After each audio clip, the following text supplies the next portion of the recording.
Okay, we are here at episode 6. Everyone who's watched it has been waiting for us to watch. I can't wait for them to get to episode 6. And I wish I hadn't. I wish I did wait forever. I'd like to start at the beginning and then never get to the end of the episode. Oh, okay. This is going to be an infinity long episode because I'm never going to talk about the ending. Yeah. They're in the car.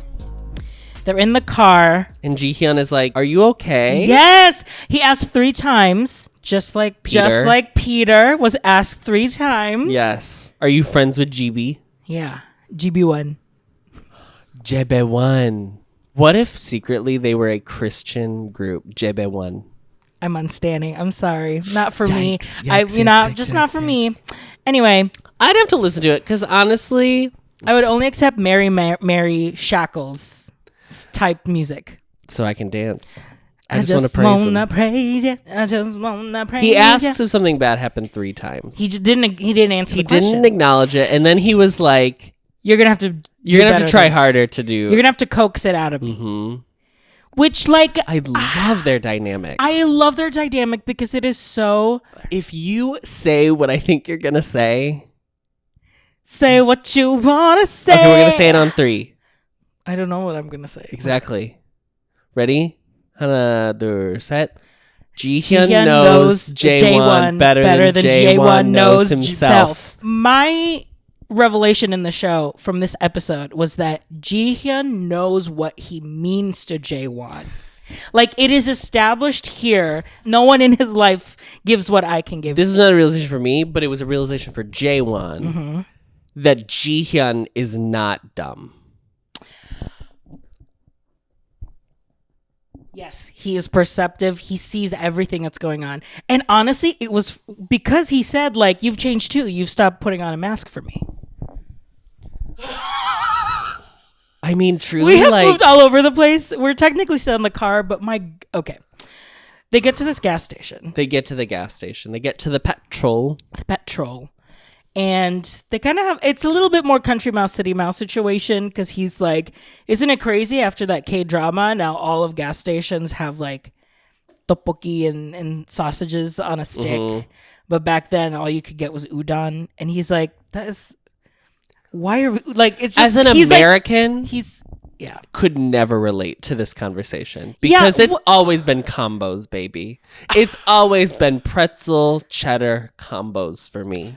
Oh, cheddar? Yes. Yeah, I don't do the cheddar. Cracker version. I like the pretzel version. Oh, wait.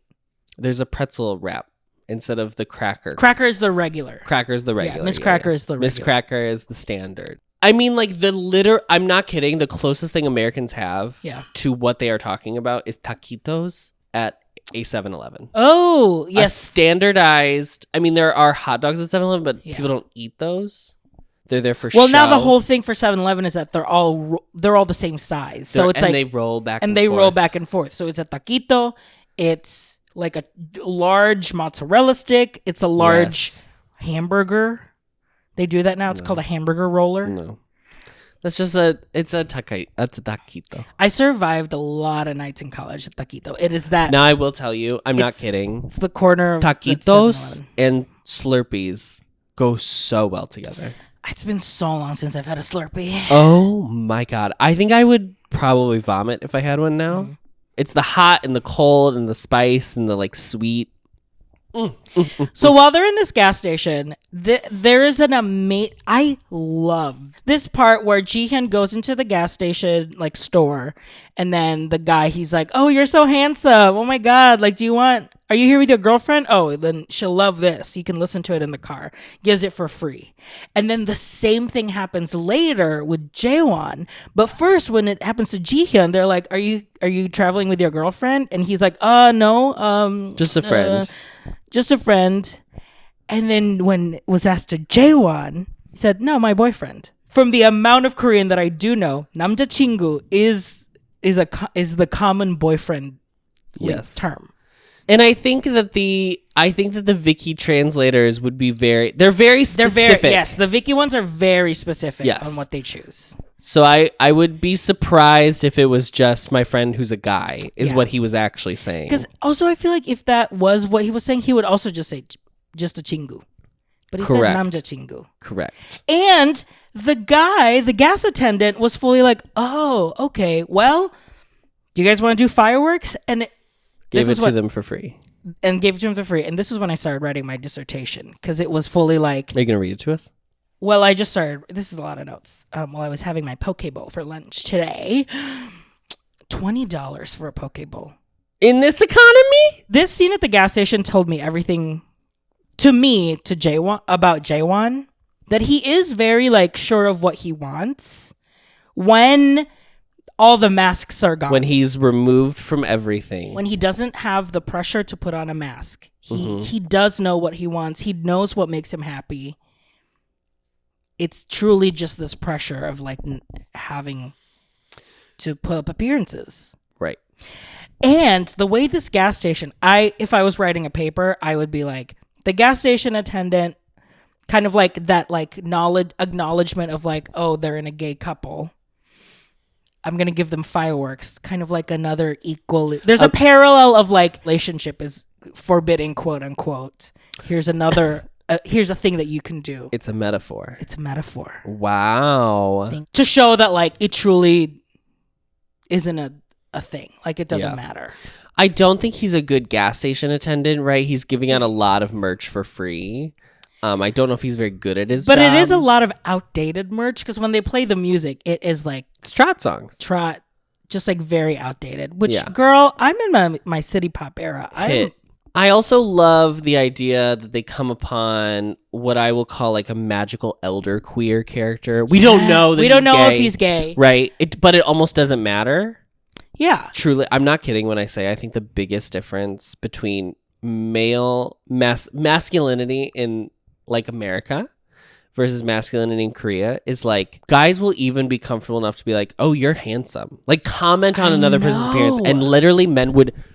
It's so crazy to them to even think to do that. Visuals are subjective. Fine. But like there are objectively people who have symmetrical faces in which you're like, oh, you like won the gene pool. But literally men will be like, I can't even say like man. That's an attractive man, because it's like, well, I'm not, I mean, there was a whole, like currently still happening of like, well, I'm not gay. I'm like, I'm not saying you're gay. I'm asking if you think that guy's hot. I know. That's how wild it is. And like, there is some, I feel like there are criticisms sometimes of like, we put a queer lens or like we project queerness into that. Mm-hmm. But it's not even that. It's just Americans we're so yearning to be in that place, because here it only exists as queerness. Yeah. Yes, it's so repressed. There's a line that Jaewon says when they're eating, when they're out on the bench with the bench Sticks. That looks like a person. Yeah. And he says, we are living in others' frameworks of the world. Come on, frameworks. And I was like, and he's so obsessed with that, like to his detriment. He is like so cognizant at all times of how he is being perceived and like what he is like putting out there to be perceived. Yeah. And that's why he is so drawn to Jihyun, because Jihyun is almost the exact opposite, in that I don't think he's like purposefully like, I'm ignoring what other people think of me, because I still think even if you're purposefully doing that, you are still aware that you are doing that, which means you are aware that you are being perceived. Jihyun is just not aware of being perceived as a person, because he's so like, I'm just from a small town, like who would notice me anyway? It's like it's a humility version of like, oh, I'm just not a person because I'm so small. The world is so big and I'm so small. I'm insignificant. Not in like a negative way. Not in a negative way, but in more of like a humility way. I mean, like it even like I think manifests even when they share traumas later on. Mm-hmm. Like his trauma, he shares it. It's so deep and hard for him. And then Jaewon is like, that happens to every kid, like that goes through like Boy Scouts or whatever. Mm-hmm. But like that's how he feels. Like his worldview is so small in that way that it just manifests in a different way. That's a great transition, because that's the next scene is when they talk about their trauma. They're sitting on the beach. There's like this funny gag of this episode where he's like, I don't want to sit on the beach because I don't want to get sand all over me because I'm going to get itchy. And he's like, well, too bad. So Jihyun, they sit Right. on the beach. And then later, he was like, oh, you had chairs all along. Why did we sit on the beach? Right. And Jaewon's like, Why did you have these boots and you didn't give me these boots? I was wearing these like sneakers all day. Yeah. And Jaewon was like, I didn't even. I didn't think of it. Yeah. His trauma is that he was in the Sea Cadets when he was very little. This is why he was like scared of the ocean specifically. Is he was in the Sea Cadets when he was little and he was hazed. And at which point Jaewon is like, yeah, that happens to a lot of people. Not in a condescending, not in a putting him dismissive down. way. Yeah. But in like a, oh yeah, it happens all the time. That's like a big thing about these groups or whatever. And then, so this whole episode has been like, you're going to have to like get it out of me of like why I'm happened. not. Yeah, why I'm sad or like why I'm in pain or whatever. I almost like get emotional at just like people who do the craft of art so well. Because it's like, I can't even like explain the way it makes you feel when it's like, it sounds crazy. The scene in which they're walking up this like treehouse looking ass. Yeah, just like a lookout point basically yeah. on the beach or whatever. And the wind is blowing and they keep cutting in and out of them walking around, not speaking, but the audio of them talking is their having the dialogue. conversation. Yeah. It is like the feeling that you have.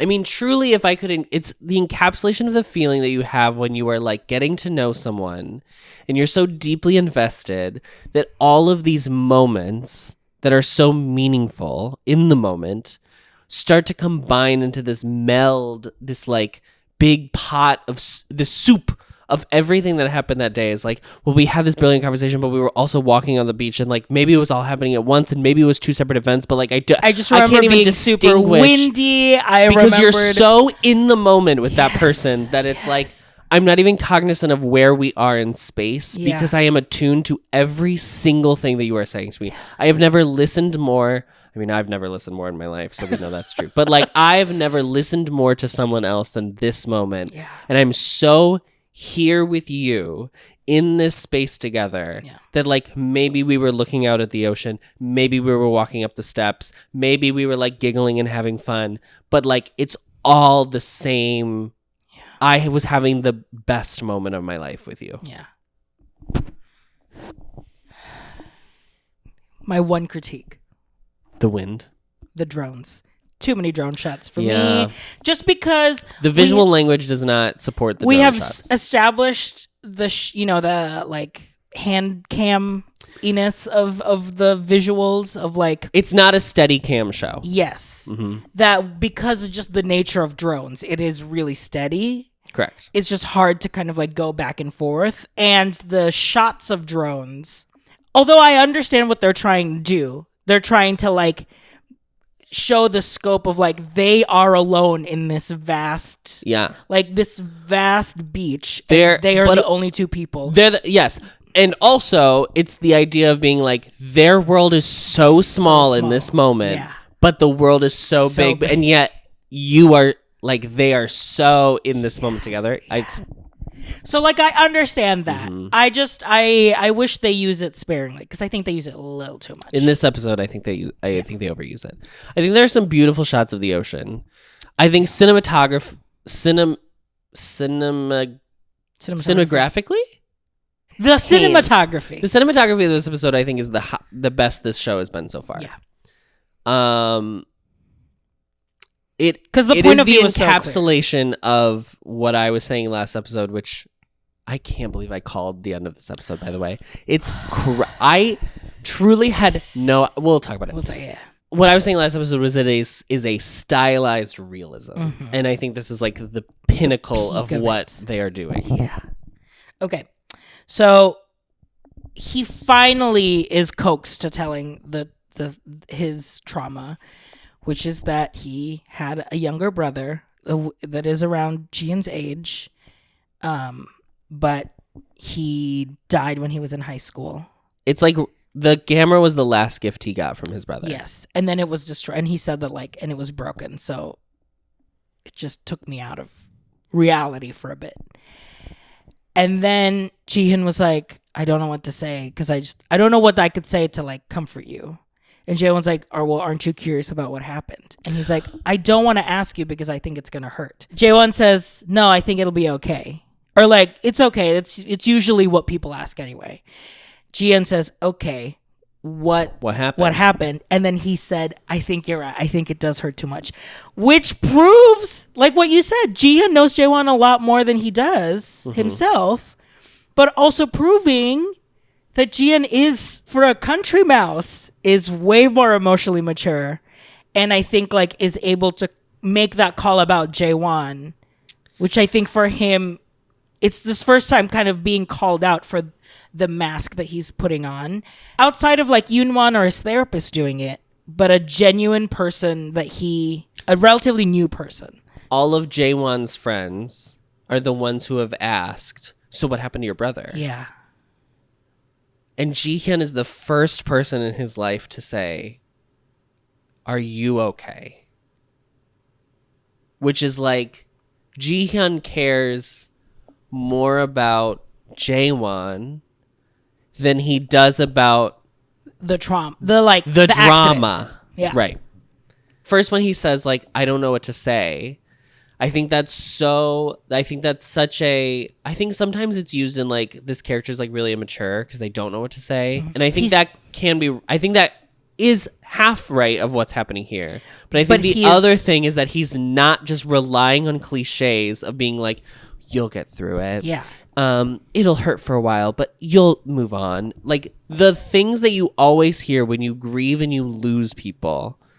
He doesn't do that. And maybe he doesn't because he doesn't know. And Jaewon asked, like, "Have you ever experienced death before?" And he said, "No, my grandparents are still alive." Correct. But it's his naivete and his, like, innocence, but also his, like, pure, like, wanting Jaewon to be okay. Or, like, his deep-seated, like, care for him that, like, really grounds the scene and makes it so impactful.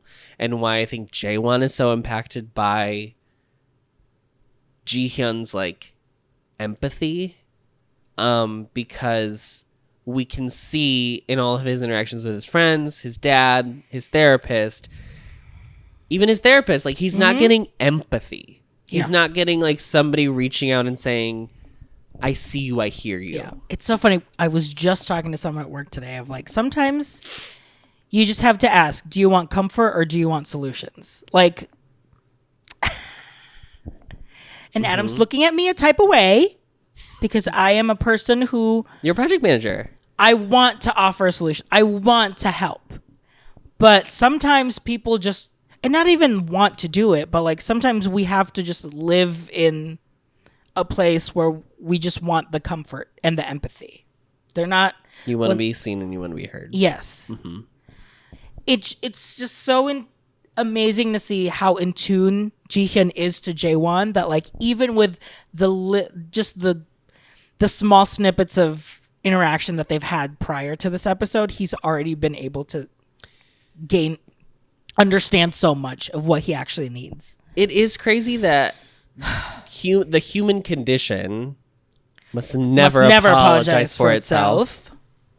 But also the human condition is like, it means so much to us, even as much as we don't want to admit it, right? Because we don't want to admit how emotional we can be as humans. Or we need to be. Or we just are. Yeah. It is so important to have your emotions validated, which I think this whole, like, we are not parents. I mean, we are parents, obviously, to a dog. But, like, the whole, like, soft parenting strategy of, like, validating your kids' feelings when they are crying instead of being like, "Stop crying." It's so important because that is how you stop crying, is someone saying, "Why are you crying? Are you okay? Yeah. What, can you tell me about what's going on?" And, like, while that sounds so stupid, we're so used to that being the way that, like, we are raised, but that is what leads to, like, the trauma later. Not even trauma necessarily, but just like the way we view the world and how, like, we guard ourselves emotionally and we start to put up masks because we are not, like, met with kindness and empathy and, like, held in some regard in, like, a caring way. Yeah. I should not have drank before this episode.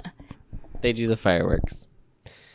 And then they go to bed. They go to bed, and he's like, we're sleeping on the beach. And Jae-won's like, yeah, you should at least experience it once. He's like, but I get cold. I do love the dialogue. Like, there's like these little things that Jian will bring up that I think is part of his, to me, feels like also a metaphor of like trying to like ground all of the experiences that they're having in reality to kind of like base it like this is actually happening, because it does feel when they're together, it feels so dreamlike and like they're moving so fast, quote unquote, that I do think Jihan as a character is trying to be like, it's a very lesbian relationship, the way they're moving very quickly. I will say that. Oh my God. Lesbians, shout out. So they sleep on the beach. They don't hold each other. I would say it's worse. They sleep face to face. Adam last night was like, let's sleep face to face. And Eileen was like, please don't. This was so intimate. I mean, we get to the real intimacy in a minute, but like, this was so intimate that I almost was like, I can't look at the screen because I feel like I'm intruding on your moment together. Of like, it's just I don't know how to explain it. It's literally physically manifesting and realizing the need for Jae-won connection to feel like comforted, and the physical act of sleeping in layers on a beach with someone who actually understands him.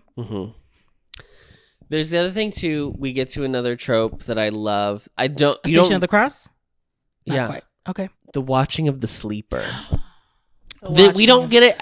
We don't get like a full scene in it like we do in like Smith's. I mean, there's literally a bunch of them. There's like a scene where one person is sleeping and the other person's just like watching how beautiful they are. Yeah.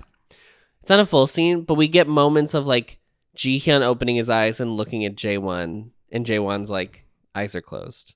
And then it switches, and Jae-won like looks at acknowledgement of like, wow, this is reality. It's good shit. It's good fucking shit. Well, here we go. My note was sleeping face to face. They're gay. They wake up the next morning, they make their little coffee, and then they go, let's go surfing. That's why we came. And we are off to the races. We do not stop until the very end. After this scene, there is one. I feel delusional after. There's one scene that's dialogue. That's the only dialogue that's heard, and then the rest is just like feels like a dream. It's like crazy. Like it feels like, and say it with me, liminal space. As soon as they get in the water, it's not real anymore. All the rules are gone. They are not in their world anymore. They are in their own world. And it is, I literally wrote water as liminal space. It like fully just enabled them to like truly finally, like it almost felt like sleeping in the beach, talking. Also that entire dialogue with all you hear in the background is just the waves crashing back and forth. Like it feels like that was like their way into the world, and now like this is their space, this is their world, like the beach, the water. It's a full world that they just created, and they're the only people there.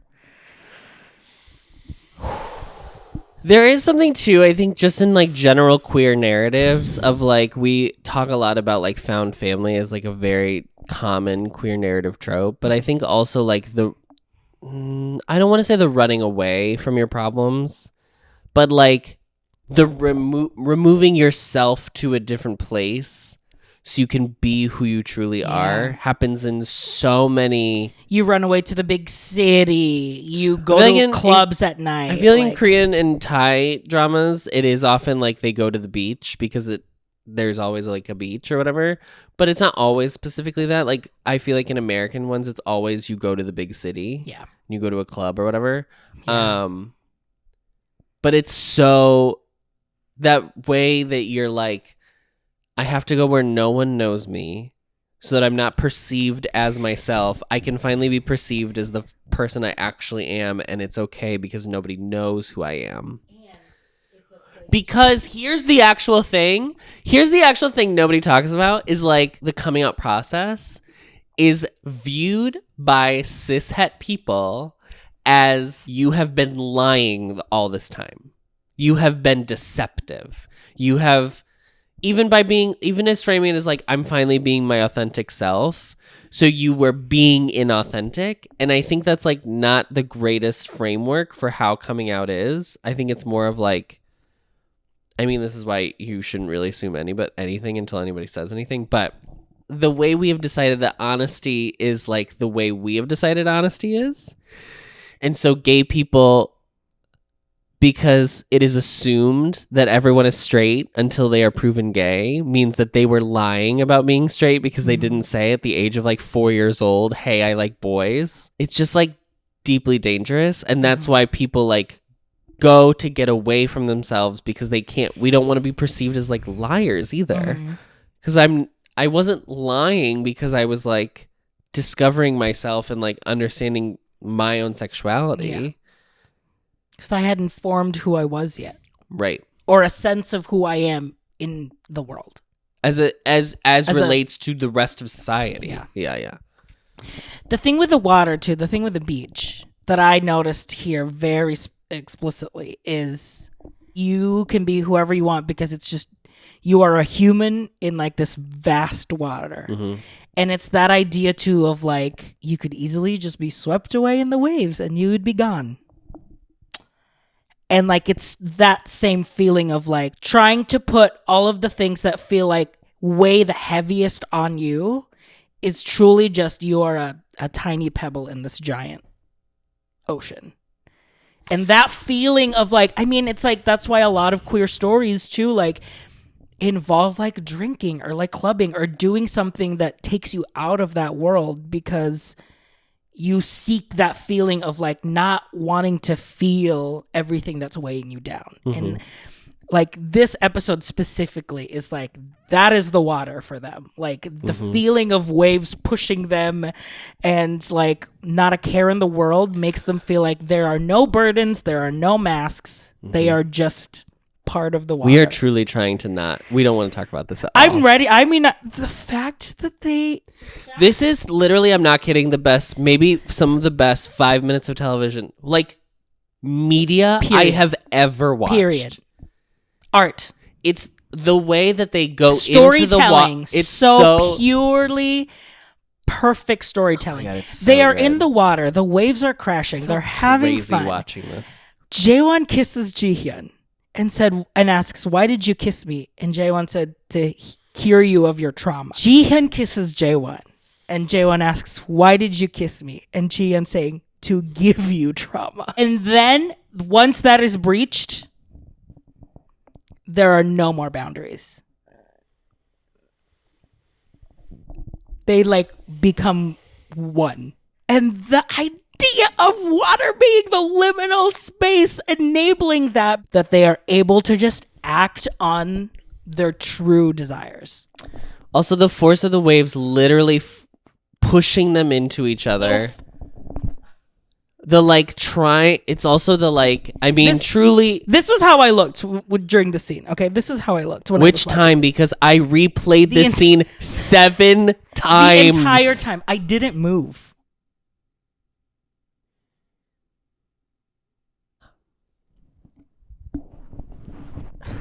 I can't even. There's so many things I feel like I need to talk about. Again, like I said, it's the idea of the waves pushing over each other. It's the thematic idea of surfing, which is like you are riding the wave until you cannot ride it anymore, and there is no one that is able to surf the wave all the way to the beach. There's always a point at which you fall off the surfboard or the wave crests and you get swept into it.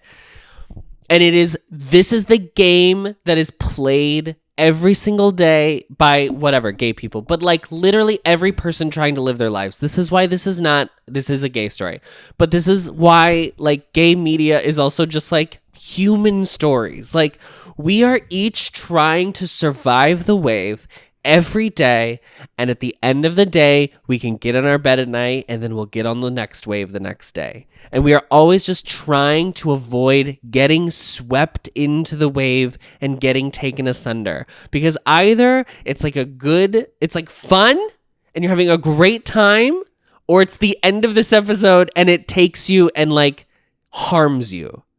And that is the fear of like being taken into the world that is not on top of the ocean. Yes. What is scary about being underwater is that we don't know. Like, there is danger. You can't breathe. You can't control yourself. You are so insignificant because the power of the water and the waves will literally carry you. Yes. But also, like, water is the only way humanity exists. We are water. The only way that we've been able to like connect through millennia is because of like ship trade. This water, yes. I mean, like, it is what gives life, and it is also able to take life away. I feel crazy. I feel actually insane. And that's the thing, like the true power of this ocean as a liminal space. Mm-hmm. Because you're going into a space where there are no rules and no boundaries, so anything can happen. Yep. And the way that they show it all in these 5 minutes of like, finally they kiss. Finally they go to a hotel. Go to a hotel. He says, I'm a chaebol for a reason. But girly. also, like, that scene isn't even like about... It's not even about like them... It's not hot. Like... It's not, I mean, it's not hot, like it's hot, whatever, fine. Yes. But it isn't like, it's so intimate. It is not sexy, it is intimacy. It is deep, it feels profound it longing. It feels so voyeuristic. It feels like I should not be there watching yes. this, but I am right there watching them. And like, it is both of them feeling like they are being seen for the first time in their true identities. They look... truly the happiest, I'm sure, in this whole show. Like, they look so purely in their essence, in their blood, who they really are. This is some of the most beautiful cinematography I've ever fucking seen. On like a silhouette of them with the... I just like... I couldn't believe this was a Korean show. Yeah. I was floored that this was a Korean show. And like the imagery of the water is never lost, because even they keep cutting back to it, because that's the other thing too, is like, it's not, we lose all sense of time. I don't know what day it is. I don't know how long they're there, because obviously they have to be there another day because they're in a hotel room, right? So they have to, so they clearly skipped a day of school or whatever, or like, I don't even, but we don't know when they left. Like, we don't know anything except like they are together and they are like fully in it together. Yeah. They are in this moment in time. It is the two of them. There's no one else on earth. Yeah.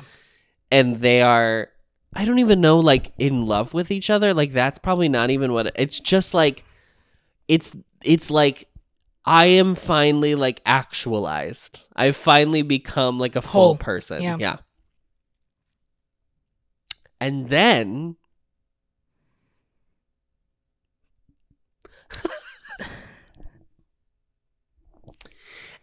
we cut to, well, no, it doesn't even cut to it. It works its way into it. It is just all of a sudden it's dark, it's gray, the waves are bigger, and then you hear Jaewon.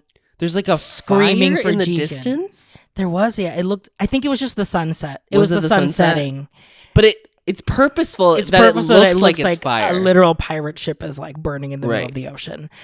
And you just hear Jaewon shouting for Jihyun. You see him like drag his like seemingly unconscious body up to the beach. And then you see him alone on the beach with the two surfboards. With the two surfboards, and it's just him.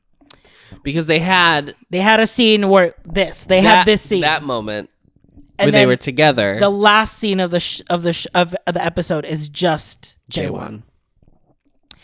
And Adam paused it, and he literally looks at me and goes, "What if that was all not real? What if this entire trip?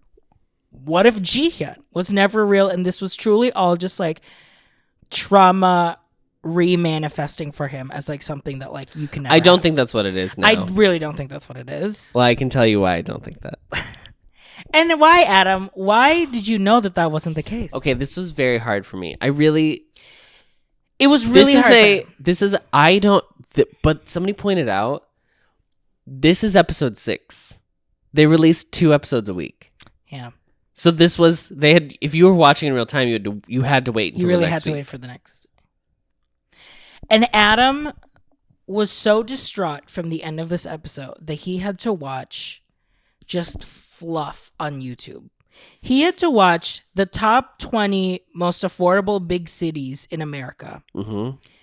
Why streets... Big urbanist energy. Yeah. Why streets changed to cul-de-sacs in America. Yeah, why the grid system changed to cul-de-sacs and suburbs. The TXT crown dance practice video. Yep. All that to say, Adam was like, I need to watch something else to get my mind stop racing. And then he was like, I'm going to go to the bathroom. It was already 1 a.m., by the way. Like, we had stayed up like an extra 2 hours of just like ruminating. He comes back from the bathroom and he's like, I watched a little bit of episode 7. I did not watch it. I Googled. I Googled plot synopsis episode 7. And all I saw, and I'll say it right now, spoiler alert. All I saw was it's 2 months later and the club has shut down because of Ji-hyun's accident. But he didn't die. His near fatal accident is how it was described. And that's all I needed. I just needed to know that he didn't die. I know that he probably didn't die because we've all seen that image of them with like their heads touching kind of backwards on the bed and they like kiss each other. Or not kiss each other, but they like are very close together. And we haven't seen that on the show. When he like bites him? That's what happens No. here. It's a different one? No. They're laying down on a bed, but they're laying opposite ways and their heads are like this. And they like look at each other. And we haven't seen that on the show yet. So I was like, I know that happens, but I was also like, but that could be like a dream sequence. Yeah. So I didn't know. So I just had to know that Ji-hyun didn't die. Because if Ji-hyun died, I would have finished the show. I would have been very heartbroken. We've watched 2 genuinely upsetting BLs, which was Kissable Lips and Once Again. And both of them have sad endings. Yes. They are very sad. They are purposefully sad. But you can see those endings coming because of how the circumstances of the show, the understanding of morality, whatever. Yes, like it's the point of the show for you to be able to accept the inevitable sad ending. They lead you to the fact that these characters are not going up together in those 2 shows. If this one had just killed Ji-hyun, I truly don't know what I would have done. I'm not kidding. It would have been very hard for me to I mean, there's only 4 episodes left, but I would have like very much struggled through it. Because I really like that character.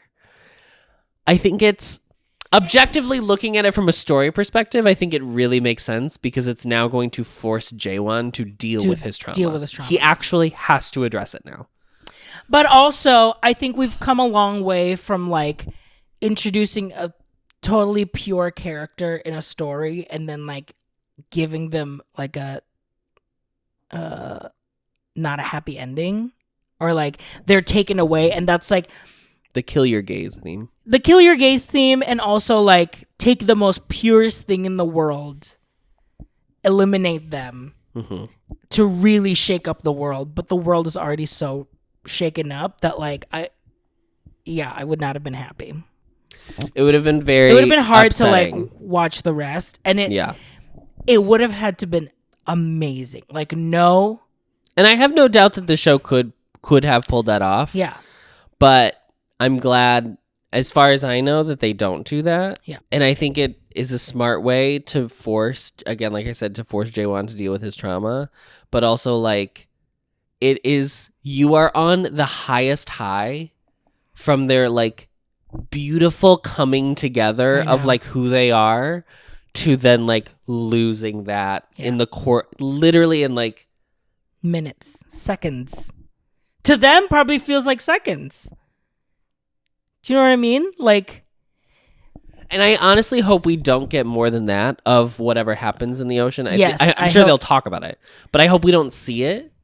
Because I like that it's like, and now we move past it, and now we're in J1's. I know. And that's my favorite part. Again, going back to when I said they trust the audience to know that, like, you can fill the gaps of what happened. Of course you can.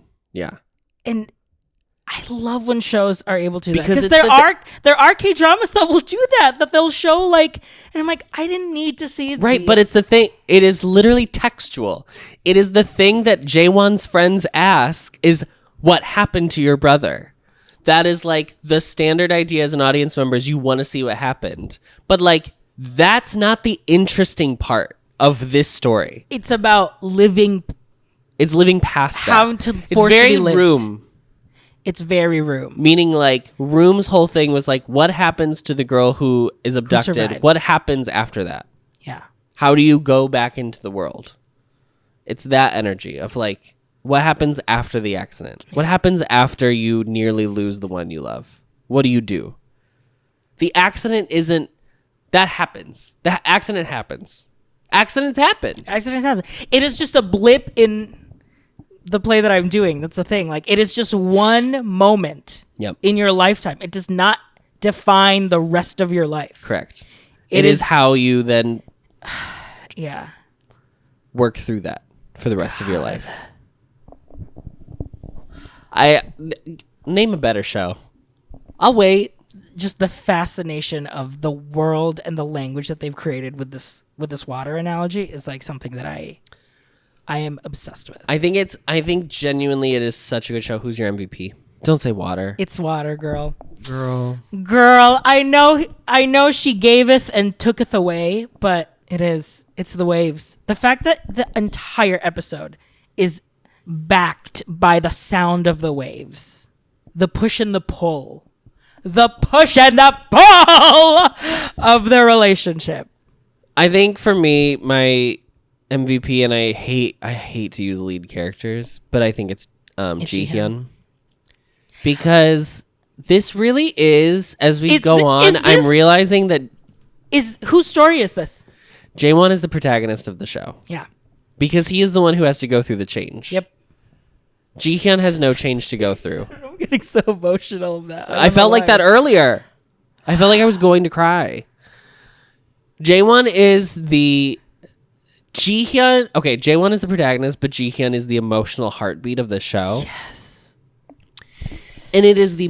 I'm getting so sad thinking about it. This is so stupid. The exact moment is when he's laying on him with his shirt. Jaewon's shirt is off, and he's like laying on his chest, and he looks up at him. That I was like, nope, I'm crying. No. What the fuck? To me it was the kissing. Why'd you kiss me? Why'd you kiss me? Yeah. It is so ingrained in the language that they've created for themselves that only they understand. Like, they're so in jokes, but they've used it in order to finally break this, like, last mask that they let the wave finally crest. Yes. Yeah.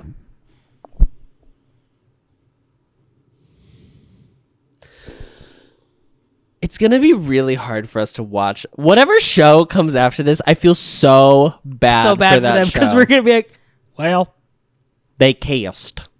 It's going to have to be a comedy. I mean, I'm going to need... We're going to have to jump into a comedy after this. I'm going to need light, bubbly, effervescent fun. Might be Roommates, might be Cupcake. Is it funny? Yeah, it's like light. Oh, good. I would also be willing to watch Cherry Magic again because it's like so funny. Yeah. Okay. I need something, girls. And it's not even like this is bad and I'm sad. No, I just need a palate cleanser. I need a break. My heart needs a break. I've never felt my heart pulled so hard in all directions. It's so good, guys. What's the closest one to My Star 2? Yes, 100%. I agree. That scene at but the it's end very different. Yeah. When he comes in and he's on the stairs, is that the scene you're talking about? Yes, in when he 2 finally apologizes to him of what he did, of why he left. And he like asks him to take him back. Thank you for watching. The scene that will go with me to my grave, this is not a joke, is the scene Oh, this is still 8 cents? in To My Star 2, I'm talking about it right now. In To My Star 2, when he turns his phone back on and gets all the text messages. And then you see those moments play out where he was waiting for him. I feel like in Sleepless in Seattle, when they're talking, Rita Wilson. it's Rita Wilson's character, and she's like, and her little legs are crippled. Oh my god. I have to go on a plane. What the fuck? Get this off of here.